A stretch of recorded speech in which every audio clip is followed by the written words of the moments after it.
So, Rafi Silver, thanks very much for joining us tonight. We're looking forward to an interesting conversation. And I'll just start off by asking you to tell us a little bit about how you come to be a Canadian Israeli living in Montreal, member of Independent Jewish Voices, formerly in the IDF. That's quite a mouthful, but tell us the story. Well, I'll try to be as brief as I can because, yes, it has been quite a journey. I was born in the U.S. I'm 72 years old, so I was born in 1952. And I immigrated to Israel at the age of 18 out of a sense of adventure as a young man and as well as on a search for Jewish identity. I was brought up in a very typical middle-class American Jewish household in which we were somewhat observed many or almost all of the holidays, but we were not religious. And so So, for me, so Rafi, let me just yes, figure out, you're born in 52, you moved yes, there when you're 18, that'd be 1970. And that, right, 71 actually. okay, so that would have been just in the wake of the Six Day War That's and right. Israeli enthusiasm and debate over taking over the Palestinian territories. Yeah, R- okay. That's right. So like I was saying, when I was growing up as a kid, um, before the Six-Day War and then shortly after, I have distinct memories of the 67 war. Um, there was always a question of how you identify as a Jew. And for centuries and centuries, it was through a religious lens. You were either very Orthodox or you might have been Reform or something in between. The issue of Israel, Palestine, a Jewish state, a Jewish homeland was at best a theory for up until about 150 years ago. After the Holocaust and the establishment of the State of Israel, identity among Jews within the United States, within Canada, within the diaspora in general, shifted significantly in that Israel became it became a it became conflated. Zionism became conflated with Judaism to a large degree. In those days, in the late 60s and early 70s, Israel was the darling, if you will, of the Western world. This experiment, Jewish renewal, Jewish revival, kibbutz, etc. So I, as a young man, was swept up in that kind of enthusiasm and went to Israel with a lot of the narrative that I had been fed as a young man about the birth of Israel. Almost nothing was ever spoken about Palestinians except if they were, you know, in the initial stages of terrorist attacks and those kinds of things. But there was never any mention of the Nakba. There was never any mention of who really paid the price for the establishment of the State of Israel. When I went to Israel, I spent the first 5 years living on a kibbutz. And I served as you mentioned, I did serve in the Israeli army in a combat unit. I was in the armored corps. Um, I went into the army shortly after the Yom Kippur War of 1973. Did a couple of years of compulsory service and then was in a reserve unit until my early 40s. And a reserve unit is you would get called up either for training or for active duty. Could be for 2 weeks, it could be for 3 months, depending on the security situation at the particular time. During my time in Israel, and I went back and forth between the US and Israel a number of times for family reasons, etc. But I spent a total of about 17 years in the country, became a citizen, obviously, and as I mentioned, served in the army. My political views shifted significantly as the more experience that I had in the army and started to see really what the occupation was all about. My political perspective moved sharply to the left. And as it because of those experiences and the things that I observed personally, I started to not only question the narrative that I had been brought up on, but started to do my own education, if you will, and started to read a lot and started to talk to a lot of different people and get different perspectives. So I finally left Israel in 2001, primarily because of the political for political reasons. I found the country at that time was moving significantly to the right, and I must say that in the past 25 years, it's moved much, much further to the right than when I left in 2001. But I could see that so many myths that I had been taught and and told as a child, as a young adult, as a soldier, as a grown adult living in Israel, the myths that would be fed to you at all times, they began to fall apart. And so I finally reached the decision that I can't be a part of this system anymore. And so I was fortunate enough to find a job in Vancouver, moved to Vancouver in 2001 and have been living in Canada ever since. After moving to Montreal, I became involved with Independent Jewish Voices, which is a Canadian Jewish organization, an anti-Zionist Jewish organization, I want to emphasize. It has chapters across the country, from Ottawa, Montreal, Halifax, out to Vancouver, Winnipeg, etc. And the main focus of Independent Jewish Voices is education of fellow Jews as well as non-Jews, education of Canadians about the situation in the Middle East and what is happening in Israel and Palestine, as well as advocacy. IJV is a strong advocate organization trying to bring it to advocate for certain positions that the Canadian government, we would hope, someday adopts, to become much more critical take a much more critical eye of what is happening in Israel, Palestine. So I'll stop there Okay. unless you have a follow-up question on that. Well, when couple questions. I will turn it over to the audience here in a second, but I wanted to ask you about the process of leaving Zionism. Was it a lonely process? Were you talking with friends? Were you going home at night and listening secretly to Arafat on the radio? What is Actually, the number of I don't know what is happening exactly today in Israel. I really can't speak to it because I haven't been there in quite a while. But I can tell you that among my friends and my family, the process of leaving Zionism, as you say, yes, was pretty much a solitary journey. I know back then, I knew a few anti-Zionist Israelis, but I had also been heavily influenced by a job that I had when I was living in Haifa in Israel, and it was a job working with Palestinians, Palestinian citizens of Israel, and their narrative uh, was something that I had never heard before, and that had a profound impact on my outlook.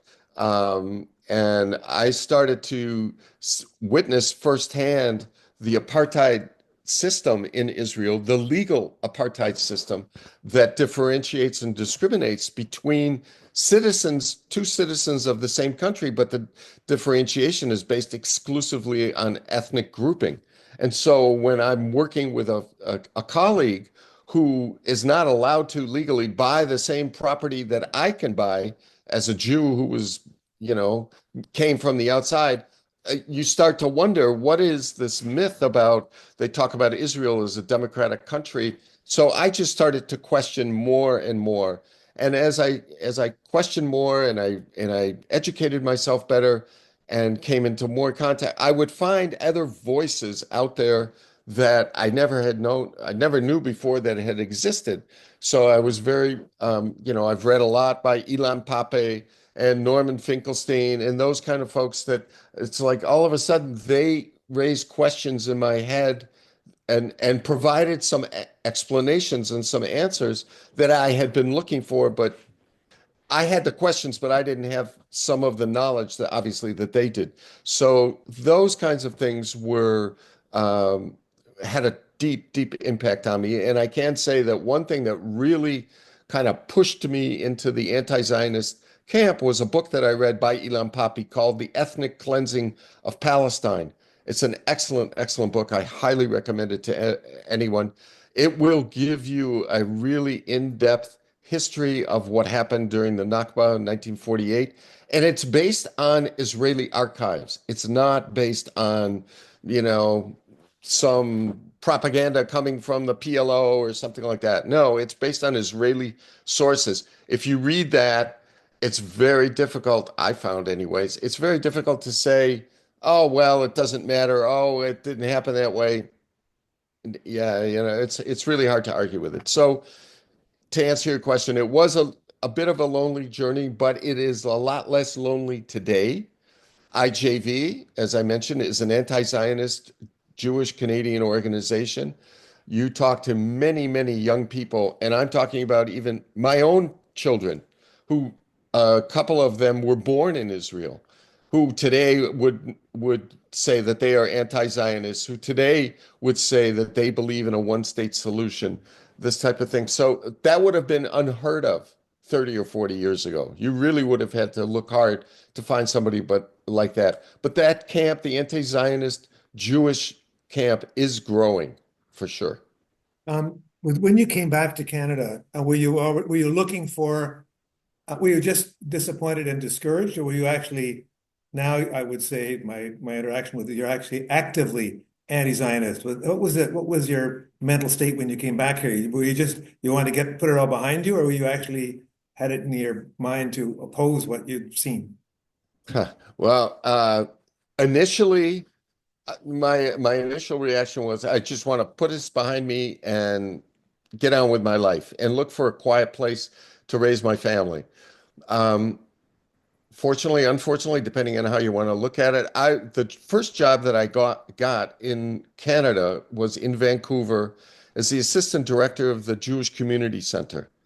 And I was I I I knew more or less what I was walking into, but I took that job not because I took that job as a ticket to get into Canada.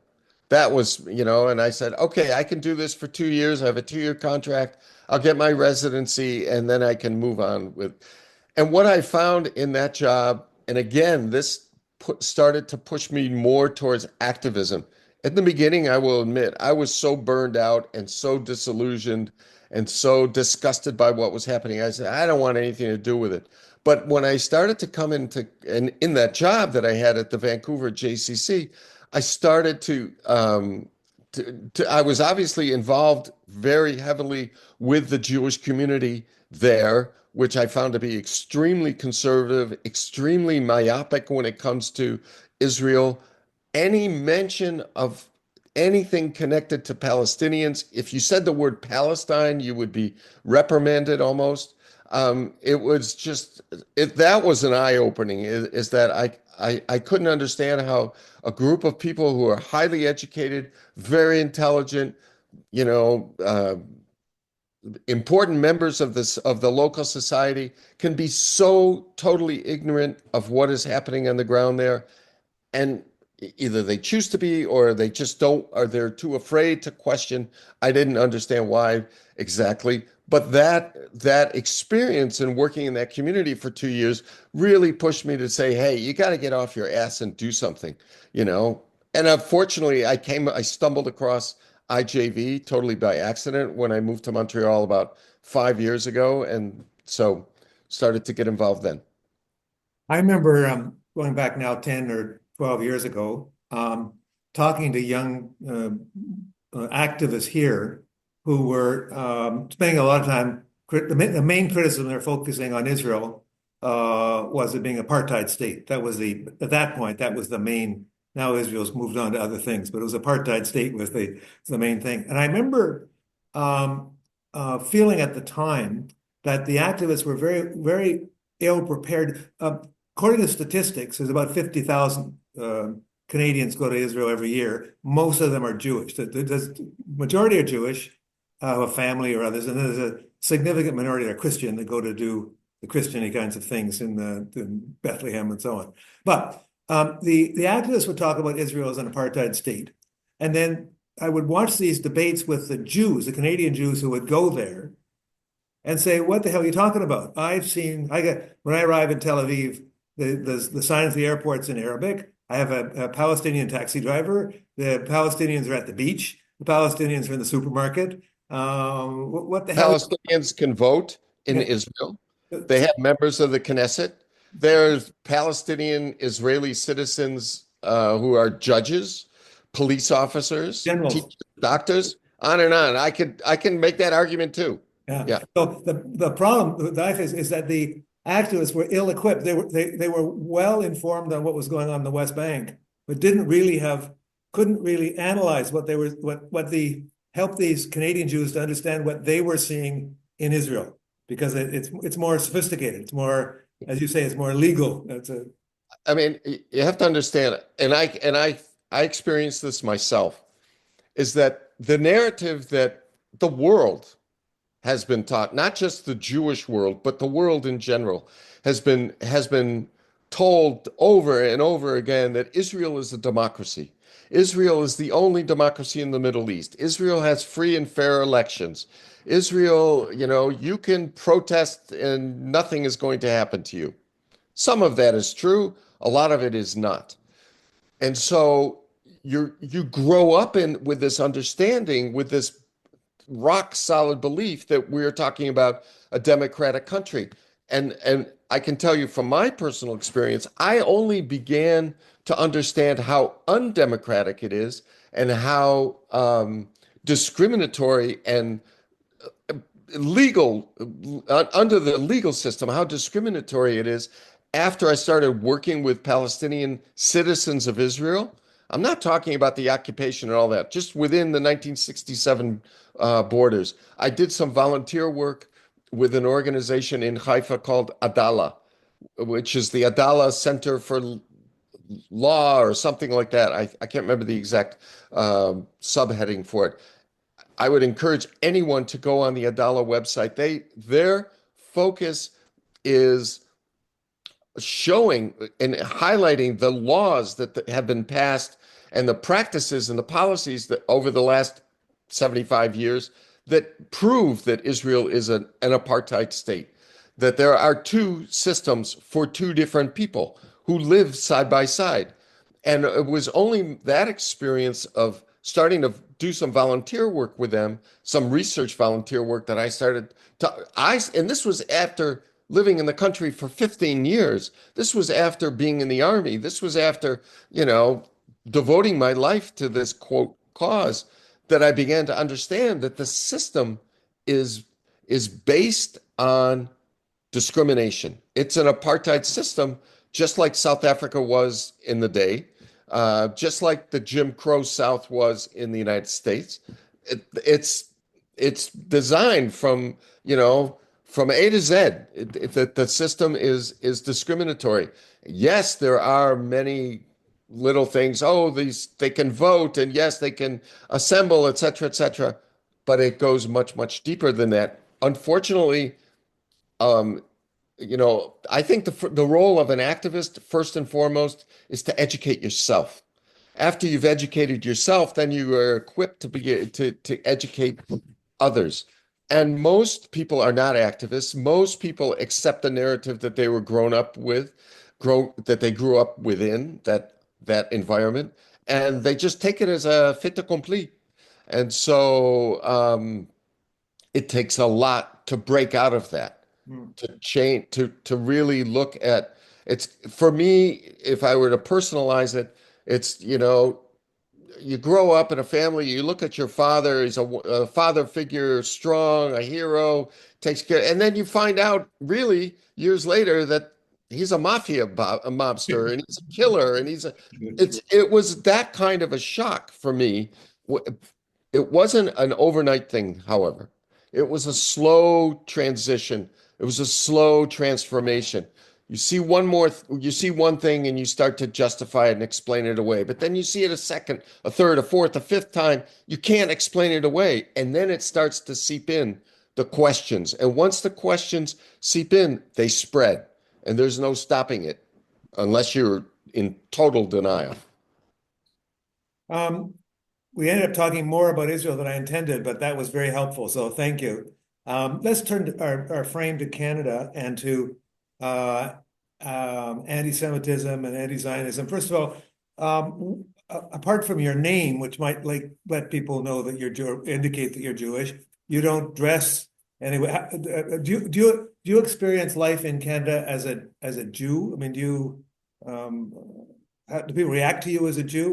What's your experience like? Well, I mean, I don't have any of the outward like for those of you that know Montreal, there's a large ultra Orthodox community in Montreal, so I don't dress like people like that are from that community. So I don't. So somebody is, unless they know my name or conflate that, say, oh, is that a Jewish name? Because Raphael, it could be a Latin name, an Italian name, French name, etc. So no, I walk through life and most people wouldn't have a clue that I am a Jew. Having said that, in a sense, it gives me a quote an advantage because yes, I have heard anti-Semitic remarks in my day-to-day life living in Montreal. Oh, that Jew, he did this to me, or that person Jewed me down on the price. You hear those comments.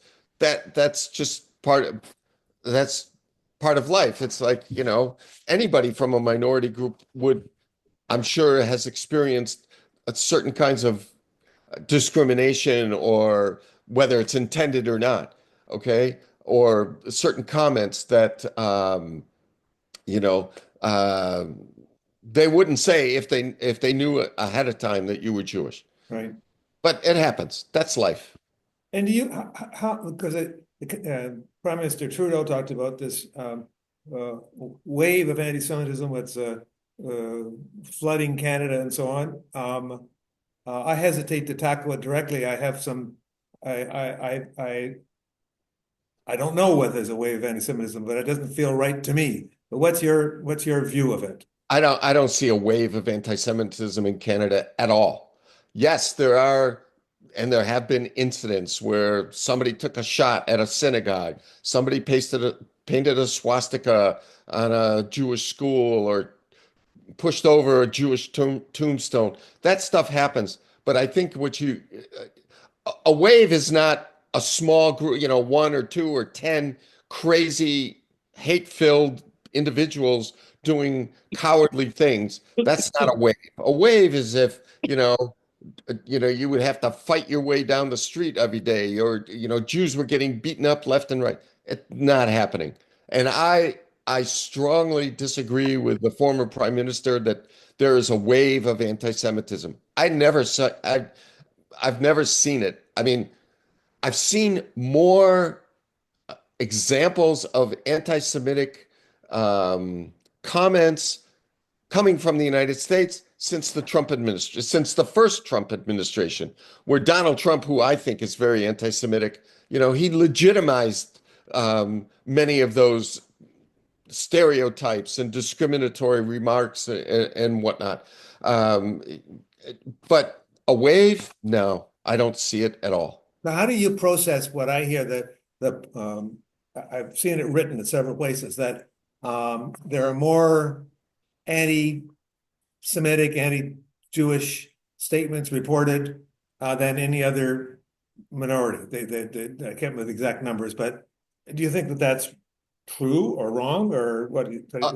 It's hard for me to say whether it's true, and I don't have any of that data. What I would ask, however, is the person making the claim about this statement, whatever it might be, is anti-Semitic. Are they conflating that with anti-Zionism, or are they conflating that, not even anti-Zionism, criticism of Israel? If they say criticism of Israel is anti-Semitic, sure, the numbers are going to show are going to increase because there's been more and more and more criticism of Israel, certainly since October 7th, 2023, but even before that. And as time goes on, it's going to just increase. So they could say, sure, we've had 100 incidents of anti-Semitic comments or behavior. How many of them are connected to Israel that have nothing to do with Jews? Okay, if Peter Larson stands up and waves a Palestinian flag and says Israel should stop its genocidal, war in Gaza and give back all the territories, does that mean Peter Larson is an anti-Semite? No, but probably if you said that, the Anti-Defamation League would put you in that column as making, oh, that's an anti-Semitic remark. See, there's an increase. How do you, for you, what's the difference between anti-Semitism and anti-Zionism? There's a huge difference. So Judaism is 3,500 years old, give or take. Okay. And anti-Semitism, by definition, is hatred of a Jew for whatever reason, because you think Jews killed Jesus, or because you think Jews are stealing your money, or whatever. And it doesn't, and it's regardless of where that person lives. There are obviously, behavior and comments and discrimination against, oh, I don't want my daughter to marry a Jew, that kind of thing. Doesn't matter if he comes from Ottawa or Buenos Aires. Zionism is a political movement that's 150 years old. It's not 3,500 years old. They are not the same thing. Most Jews, if you look at it, the history of Zionism up until the 1967 war, even I'm talking even after the Holocaust, most Jews would not consider themselves Zionist. After 67, it was a movement happened that Zionism started to become conflated with Judaism, so that today, 60 years later after that war, 80 years after the end of World War II, today most people, not just Jews, most people think it's one and the same, that Israel and Jews are the same. But most Jews choose not to live in Israel. Okay? Most Jews, if they say, well, yeah, I support Israel, I guess I'm supposed to, it's my tribe, etc., they don't do it out of necessarily political reasons. It's more of an emotional thing. So there, in my opinion, and you see this more and more today especially among younger Jews, those in university, 30 years old, 40 years old, etc. More and more Jews are looking, and I include myself in this group, even though I'm obviously older, but more and more Jews are looking for ways to express themselves that are not expressed through a political movement known as Zionism. Because what Zionism has become, what it always was, kind of like somewhat dormant, somewhat under the surface of a Jewish supremacist movement. Now it's no longer just under the surface. Now it's become an openly vocal racist, supremacist movement. And so more and more Jews are seeing it that way and can't identify. So their Jewish identity is starting to transform to something else. How it's going to be expressed, that's yet to be determined. But there is definitely, you can definitely see the beginnings of a parting of the ways between Jews living outside of Israel and the state of Israel. There are even, among many, not a lot, but a growing number of Israelis that are starting to really question the legitimacy of the state, and not just what the state is doing, but what is it based on? What is the narrative that the state bases its raison d'être on? So there's a lot is changing in the Jewish world as we speak. I'm going to turn it over to the audience now. If people have questions, they might have to speak up loud or maybe come up close here, but sure, I can count on someone to start the ball rolling. Yeah, please. I would like to know a little. Can you hear? Hard. Can you hear me? Why don't you come a little close? Come closer. My microphone is here, so yeah, just come up and ask. I would like to know a little bit more about how the apartheid works in Israel. Like, what are the differences, these legal differences for a Palestinian Israeli and a Jewish Israeli? Okay. Maybe it's too big of a topic, but just some of the differences. Right. Okay. And So you that said there's a website too, right? The Adela website, I can, Yeah. yeah, yes, I would encourage you to go to the Adala website. So there are, I would distinguish. There are two ways it really shows up. One way is in policies and practices, and the other way is in actual law, in law that was passed by the Knesset.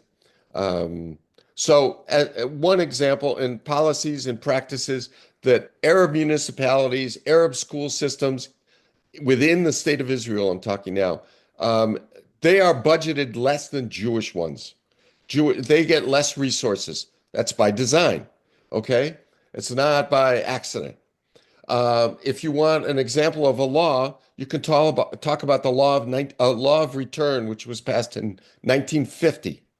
What the law of return is it allows someone like myself, a Jew, who was born outside of Israel, um, it allows me to immigrate to Israel to become a citizen of Israel whenever I want. And the whole entire process takes about 2 hours, and I'm not kidding.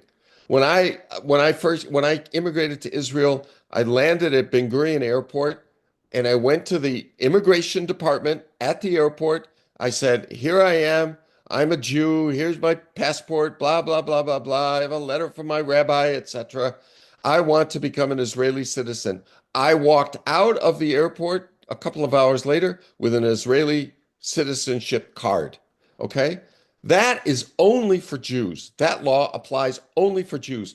No Palestinian who was born in Israel and or was born in pre-Israel, pre-1948, and had to flee because of the war, or was kicked out because of the war, he does not have a right to return. He does not have the same right to citizenship that I do. If I want to, if I move to Israel and I become a citizen, another law, okay? I become a citizen and I marry a woman who is not Jewish. Well, she can come in thanks to my citizenship, and she can live in Israel and get residency and health care and all the rest of that. But if I was a Palestinian citizen of Israel and I married someone from the West Bank, they're not allowed to. There's no family reunification in the same way for Palestinians who are citizens of the same country as there are for Jews of that country. There are discriminatory laws in housing there where Jewish communities are allowed to say we do not want any Arabs in our community, and that went all the way up to the Supreme Court, and the Supreme Court said that's fine, that's okay, that's legal. So I'm a Palestinian citizen of Israel, but I can't live in that village over there because the Jews in that village don't want me to. And they're Rafi, can I just jump in on? yes. I think I have an improvement on that. I'm not sure, but Adela did take it to the Supreme Court. And Right. the Supreme Court said, and they used the Israeli Declaration of Independence, which said that there'll be no discrimination and so on. And the Supreme Court said, no, that's not acceptable. So then it went back to the Knesset, and the Knesset voted a new law saying you're allowed to discriminate on the basis of social compatibility. So then Right. that's how they excluded the Arabs. Yeah. So there are always ways around it. There are always ways around it. And, I would encourage you someday, reach out to Adala and ask them to provide you a speaker. At IJV, we did that. And it was very, very informative. So there are many, many laws like that. And I'll just give you one last example. The house that I owned in Israel, I own the building, but the land upon which the house sits is owned by the state. The state took over that land from the Jewish National Fund way back, after 1948. But the Jewish National Fund predated the state of Israel by 50 years approximately. And that was a fund that was used to purchase land in Palestine, pre-Israel. After that, after the state of Israel was established, the Israel Lands Administration took over a lot of it, and they took over the land in the community that I lived in. So 91% of the land in Israel is owned by the state, not by the individual. So what happens is when you buy a house or an apartment that sits on state land, you basically sign a lease with the state for 49 years. You can renew it after another 49 years, forever and ever. However, if you want to sell your house, there's a covenant in the Jewish National Fund from 1901 that's still in existence today on the lands that the state of Israel took over from the Jewish National Fund that says that any land purchased by the JNF or by the state of, hence by the state of Israel, must remain within the hands of the Jewish people in perpetuity. So in practice, what happens is I can sell my house, but I can't sell the land but the land upon which it sits will not give a lease to a Palestinian citizen of Israel. So my boss where I worked in the last job that I had in Israel, he's Palestinian. He was born outside of Haifa. I could not sell him my house because the Israel Land Administration would not approve a lease to a Palestinian citizen of Israel, but they would approve a lease to a Jew who lives in Ottawa. So if that's not discrimination, I don't know what is. Just a follow-up, Peter, you clarified about the Kadesa. Yes, it is. I don't know anything about them, but they sound all powerful. The Knesset? Yes, Sorry. So the Knesset is their parliament. exactly. Yeah, so- all powerful. So is there no, or are there any procedures possible for challenging? I mean, you say democracy, but not really democracy. The laws are creating. Can you hear the question okay, Rafi? I think so. Is there any way to challenge the laws? Yeah, Yes, yeah. and how they're Okay, so- trying to make things even more discriminatory than they have been and continue to be.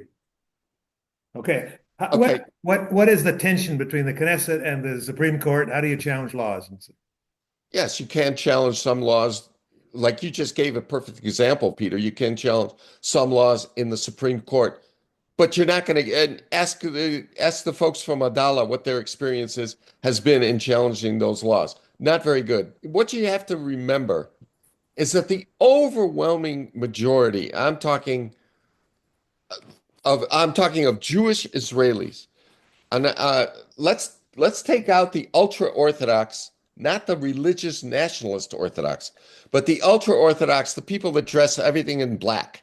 Okay, many of them are anti-Zionist, and they base their anti-Zionism on the state of Israel was not created by God. It was not created by the Messiah. It was created by people. So therefore, it's not legitimate in their eyes. Okay. Aside from that group, if you look at the rest of Jewish Israelis, well over 95%, 95% would identify as Zionist, which means that the overwhelming majority of the Jewish population in Israel believes in a Jewish supremacy, a Jewish supremacist society where Jews have more rights. Everybody's equal, but Jews are more equal than others, to paraphrase George Orwell. And so if you're looking at within the Israeli Knesset, there are 120 seats. I think 10 of them today are seats held by Palestinian citizens of Israel, and there's one seat that by a Jewish Israeli who's anti-Zionist. The other 110 seats in Israel are either are held by hardcore Zionists, and I include the quote liberal Zionist, the Zionist left. We could have a long discussion what that really means. To the right-wing Zionists, the religious Zionists, the ultra-Orthodox who support the state of Israel, even though they see it as kind of not necessarily not created by God. And that permeates through the entire society, including the Supreme Court. So if you were to challenge a law that proves that Israel is a discriminatory society, the Supreme Court will rule and has ruled many times. Yes, it's discriminatory, but it must be that way to protect the Jewish people, to protect the Jewish state. You wouldn't get nowhere in the Supreme Court by saying maybe this should be a state for all citizens where everybody has all the same rights, kind of like Canada. No, they don't see it that way. They just don't see it that way. Yeah. Well, I'm interested in the IDF and in the role that it has in changing the culture of Israel to the extent it might. It strikes me one of the things that a large proportion of the population ends up being in the IDF. And so Can you hear it all? Can you hear? Yes, Yeah. yes. how does it affect the culture of Israel? And maybe if you could say a little bit about what would you say in hindsight about the kind of acculturation you experienced just in the IDF? That's a great question. So I would start out by saying that most countries have an army. In Israel, it's an army that has a country. The army is everything in that society, everything. Based on your army service, to a large degree, will determine where you will work and what kind of jobs you can get. The army, quote, the education for the army. You ask a kid who's in grade 1, who's 6 years old, that kid will, where are you going to be when you grow up? He says, well, first I'm going to go to the army because my father went and my uncles went and my grandfather fought in this war and that war.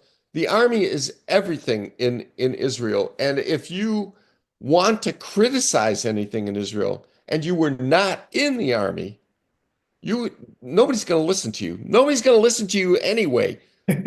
But at least if you were in the army, you can say, look, I was there. I served in Gaza. I served in Hebron. I served in Ramallah. I know I can tell you what apartheid looks like inside Israel and much worse in the West Bank and in Gaza Strip. Okay. If you have the credentials, so to speak, without that, you're not going to get very far in this society. So really the army is the central core of the society. Think of Israel almost like Sparta. It's a military culture.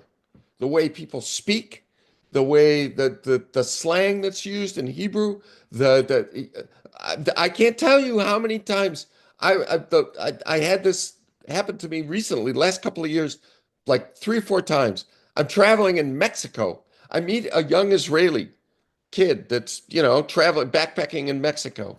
And we got to talking. I heard him speaking Hebrew with his girlfriend. So I strike up a conversation with him. Oh, how do you know Hebrew? Well, I lived in Israel, blah, blah, blah. Yeah, where did you serve? What unit were you in? That was like the second question. And that's not unusual. I've had that happen to me a number of times. So, yeah, I guess the best way to describe the society is it's like modern day Sparta. Yeah. What is the relationship between the Knesset and the army? It's one and the same in a sense.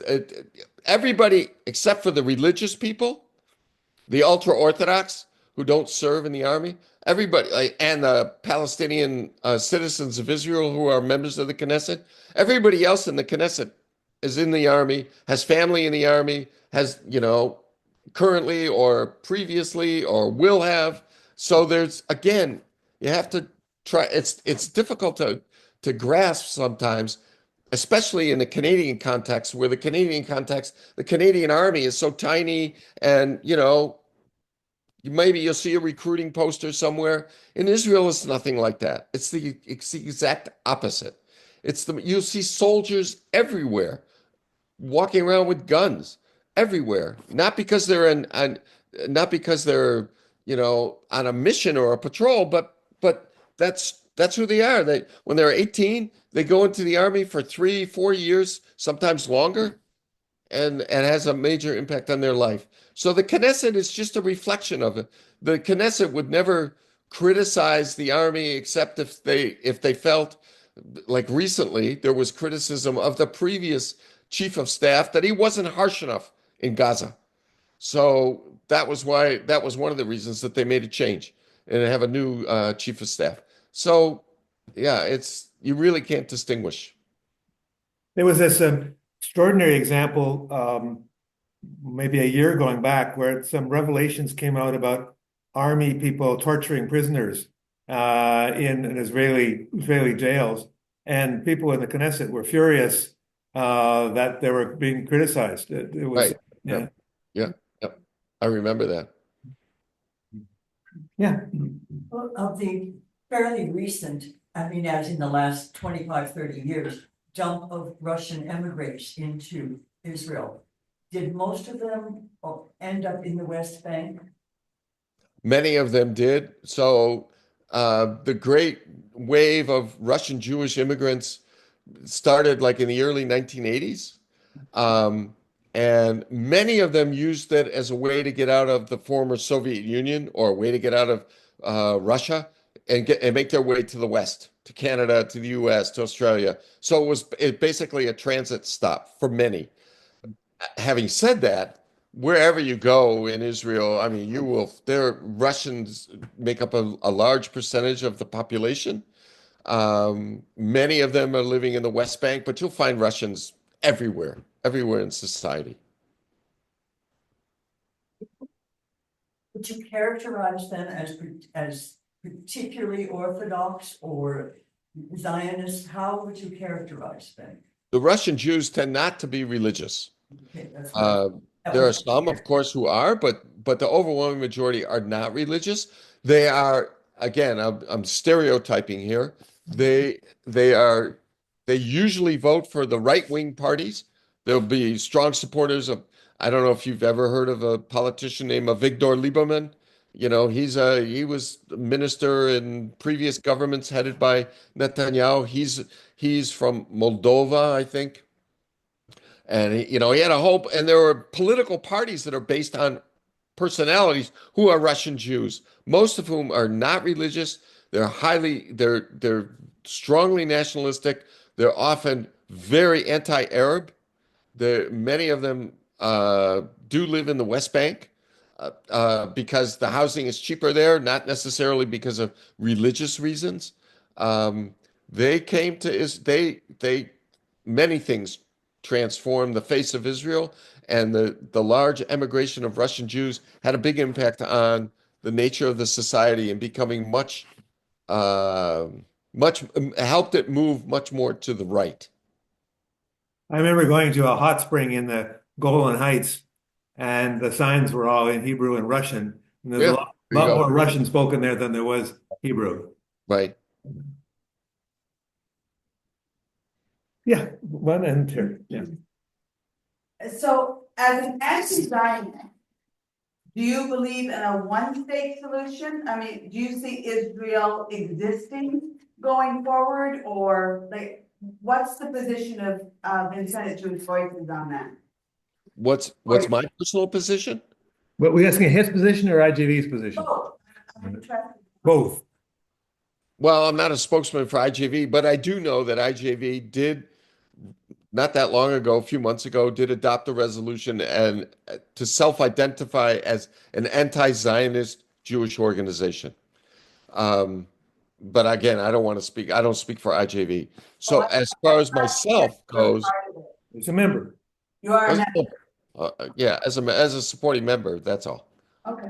But from my own personal opinion, yes, I believe in a one-state solution.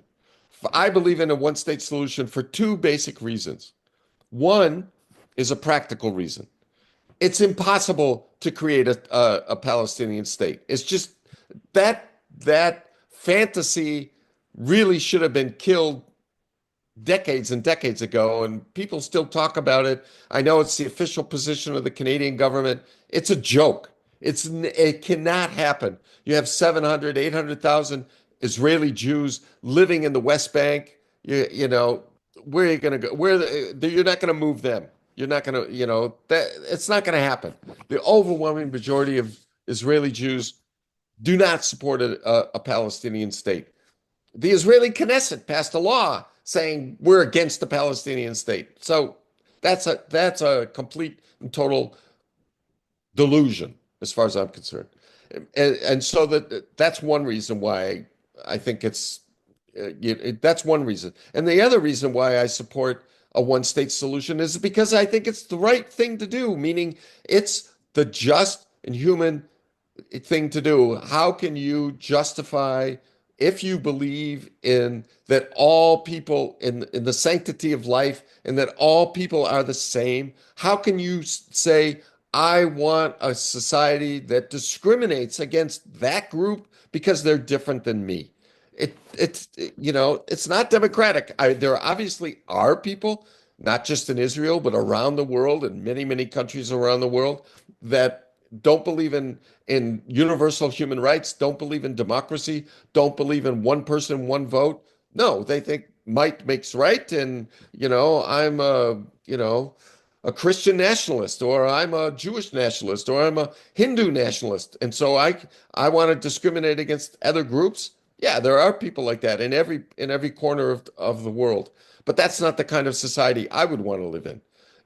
Canada to me it's certainly far from perfect, but it's a key example in the world of what a society that is striving for universal human rights, freedom, democracy, real democracy, much more than the United States, I would argue.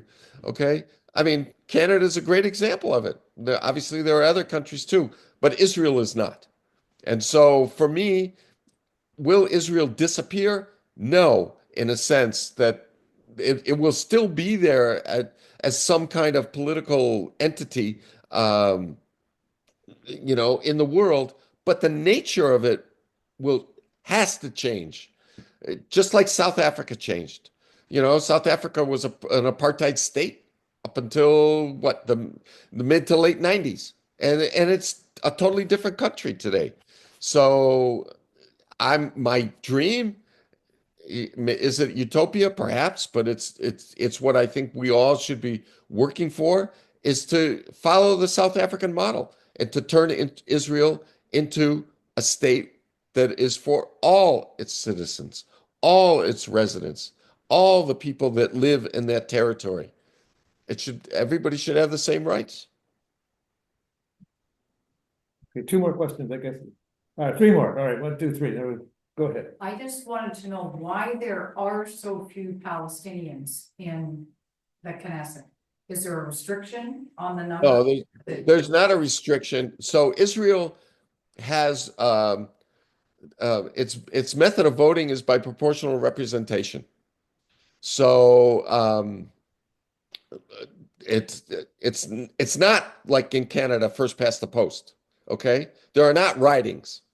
So Party A gets 20% of the vote; they get 20% of the seats. So among the Palestinian population in Israel, Palestinian citizens, and this argument has been in existence since 1948, since the Nakba. Okay, is okay. We're here. We managed to hang on. Uh, we survived. We're in this society. They're not going to kick us out. They gave us citizenship. That's nice. Thank you very much. However, what are we as a distinct national group, the Palestinians? How do we cooperate with a state that has conquered us and that discriminates against us? So a certain percentage of the Palestinian community within Israel does vote. And so there's 9 or 10 seats, I think, in the current Knesset. And they are, by and large, they're anti-Zionist. They're obviously much more left-wing. Some are conservative with an Islamic religious flavor to them, so to speak. But a certain percentage of the Palestinian community will vote for one of half a dozen Palestinian parties, political parties. A large segment of the Palestinian community within Israel says, no, we're not going to collaborate with this state that stole our land, that is killing our people, that discriminates us every single day. We're not going to collaborate with them, so we're not going to vote. So the percentage of Palestinian citizens who vote and vote for one of the Palestinian parties, it comes out to be roughly, they end up with 10 seats, so it's about 8% of the Knesset seats. There's 120 seats in the Knesset, And the the population makes up about 20% of the country. So with a large percentage choosing not to vote, that's why you have a small percentage in the Knesset. Even though I will add, even though that if everybody voted, every Palestinian voted for one of the Palestinian parties, if they could get 15, they could get 20 seats, that would be amazing. But it's not happening. It's never happened, and I don't foresee it happening. Jean, and then back to you. We hear that a lot of Israelis are, a substantial number of Israelis have left after October 23. But even before that, there were Israelis leaving the country, and it was an issue of concern for the government. How would you describe the Israelis who leave, who reject Israel? Are they all anti-Zionists, or do they? Oh, no, I wouldn't call them. I mean, I'm sure there are some. First of all, many are leaving, that's for sure. Historically, many people have left Israel. Historically, there have been waves of immigration and then waves of emigration. The Russian Jews that we mentioned a second ago is a good example of it. Many, many of them passed through Israel on their way to the West. So as far as Israelis, Israeli-born Jews, yes, anecdotally, yeah, what I've read, what I've heard is that, yeah, more people are leaving today than before October 7th. But they're not, some I'm sure would be leaving for political reasons, like myself. They say, I don't want to be part of this apartheid state. I don't want to be I don't want my taxes to go towards genocide. I'm out of here. Okay. There are some like that. A minority, I would argue. A very small minority. I think a large group of Israelis who are leaving, they leave for professional reasons. The longer this war goes on, the more the world starts to wake up, the more investment, the less investment that happens in Israel in the high-tech industry in particular, and academia, et cetera, the less opportunities there are going to be for a lot of very highly skilled, highly trained people. So they leave for positions elsewhere. Those Israelis, and there are many, who have a second and or a third passport, they leave because they can go. They can physically get on a plane and, my grandfather's from Germany and I have a German passport. I can go to Germany. I can go to Canada. I can go to wherever. Okay. So those that have that opportunity to leave are taking it now. And people are exhausted. They've been, there's not been a day of peace since the state was established. There's been one war after another, and people in the army, reservists, are getting called up now, and they go back to Gaza for a second, a third, a fourth, a fifth time, or they go up to the border with Lebanon or the Golan Heights, or people are sick of it. People are sick of being, unless you're a really, really hardcore patriot with a vehement hatred of Palestinians, you don't want to go to war. You don't want to be in the army. You want to do your job, go to school, raise your kids, etc.